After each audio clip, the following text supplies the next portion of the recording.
William Carey దేవుని కొరకు నలిగిపోయాడు. అదో నేను చూస్తున్నా, దేవుని కొరకు నలిగిపోయాడు. ఎంతో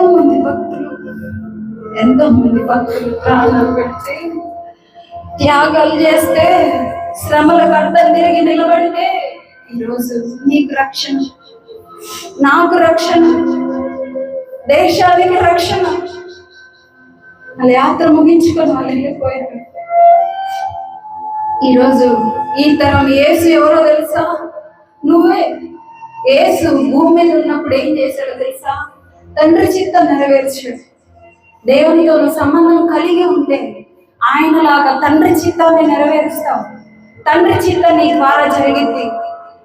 దేవుని చిత్తం ఏంటిదో తెలుసా? అంతటా అందరూ మారు మనసు పొందాలనేది దేవుని ఉద్దేశం, దేవుని చిత్తం, ఆయన సంకల్పం. ఈరోజు సంవత్సరాల నుంచి చర్చకు వస్తున్నావు కదా, కొన్ని ఆత్మలైనా రక్షించావా? కొన్ని జీవితాలైనా వెలిగించావా? కొంతమందికైనా క్రీస్తుని ప్రకటించావా? ఏం చేసావు ప్రభు కొరకు?